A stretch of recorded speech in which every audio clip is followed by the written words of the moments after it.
یہ ہماری نسل خطرے میں ہے، ہماری نئی نسل خطرے میں ہے، اس لیے کہ اصل میں ہم خود خطرے میں ہیں۔ اس خطرے کا احساس کر لینا، اس خطرے کے لیے پیش بندی کر لینا، اس کے لیے پہلے سے تدابیر کر لینا، شاید ہمیں بچا دے، ورنہ بہت مشکل ہے۔ اس وقت جو سیلاب آ رہا ہے، اس سیلاب سے اپنے آپ کو بچائے رکھنا۔ زمانے ہم اپنے بچپن کو ذرا اپنے بچے کے بچپن سے کمپیئر کر کے دیکھیں، خود معلوم ہوگا زمانے کیسے قریب آ گئے۔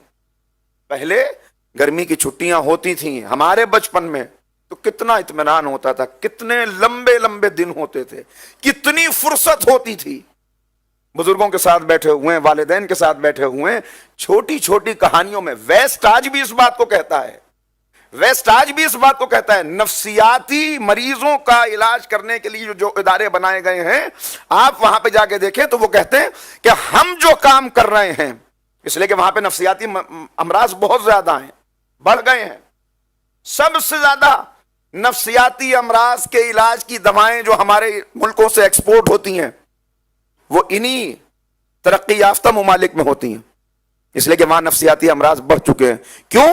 وجہ اس کی یہی ہے کہ اپنا مقصد جب انسان گم کر بیٹھے، جب اولاد، دیکھیے جب گھر کا ادارہ ٹوٹے گا اور بچوں کو بوجھ سمجھ کے والدین گھر سے الگ کریں گے یا بچوں کے اوپر روک لگا دیں گے کہ بچے اگر پیدا ہوئے تو ہماری زندگی ہم انجوائے نہیں کر سکیں گے۔ فطرت سے جنگ ہے یہ، فطرت سے جنگ۔ آپ بچوں کی پیدائش روک سکتے ہیں مگر ممتا کے جذبے کو کہاں لے کے جائیں گے؟ آپ بچوں کی پیدائش پر روک لگا دیں مگر ممتا کا یہ جذبہ آپ کی جیب، آپ کی گود میں، آپ کے گھر کے اندر کوئی کتا پالنے پہ مجبور کر دے گا جس کے اوپر ساری ممتا نکالی جائے گی۔ اس لیے کہ فطرت سے جنگ کیسے کریں گے؟ فطرت سے جنگ کیسے کریں گے؟ لوگ آپ دیکھیں، کہا کہ پوری پراپرٹی ایک کتے کے نام کر دی، پوری پراپرٹی ایک بلی کے نام لکھ دی۔ کیوں؟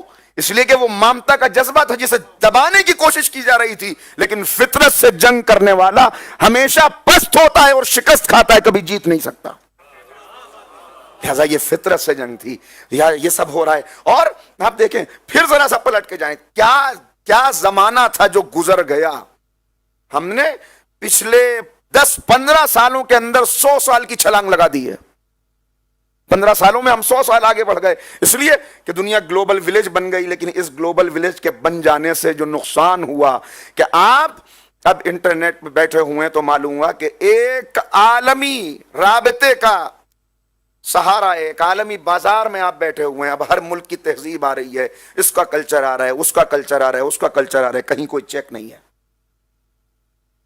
چیک اس وقت ہوتا ہے جب ہم اپنی ثقافت سے جڑے رہتے، ہم اپنی تہذیب سے جڑے رہتے، وہ ہم نے خود ختم کر دیا، اس لیے کہ سب مصروف ہو گئے، زمانہ قریب آ گیا اور وقت ختم ہو گیا۔ ایک اگر والدین بزرگوں کے ساتھ بیٹھ کر جو باتیں بچے سیکھتے تھے اور جس انداز میں اس وقت تعلیم ہوتے، میں بات وہ عرض کر رہا تھا کہ ویسٹ کے اداروں نے خود اس بات کو مانا کہ جو نانیاں اور دادیاں کہانی سناتی تھیں اس کے اندر جو اخلاقی تربیت ہو جاتی تھی وہ ہم لاکھ ادارے بنا دیں مگر وہ تربیت نہیں کر سکتے۔ لاکھ ادارے بنا دیں مگر وہ تربیت نہیں کر سکتے۔ ایک چھوٹی سی کہانی، چڑیا لائی دال کا دانا اور چڑا لایا چاول کا دانا اور دونوں نے مل کے کھچڑی پکائی۔ اس 3 جملوں کے اندر، ان 3 جملوں کے اندر کیا تھا جو بچے کے اندر منتقل کر دیا، اس کا یوں اندازہ نہیں ہو سکتا۔ اس کی سمجھ میں یہ بات آ گئی کہ جب دونوں ملتے ہیں تب کھچڑی پکتی ہے۔ یہ کہاں سے اقدار لائیں گے؟ یہ باتیں کہاں سے آئیں گی؟ تو زمانے قریب آ گئے، یہ پیغمبر فرما رہے ہیں، زمانے قریب آ گئے۔ اب وہ بزرگوں کی انگلیاں جن ہاتھوں کے اندر ننھے انگلیاں ہوتی تھی بزرگوں کی، اب اس میں ماؤس آ گیا، اب اس میں مستقل سب قریب آ گئے، دور والے قریب آ گئے اور اپنے دور ہو گئے۔ یہی ہے زمانوں کا قریب آ جانا، اور انسان ذہنی طور پہ غلام بن گیا۔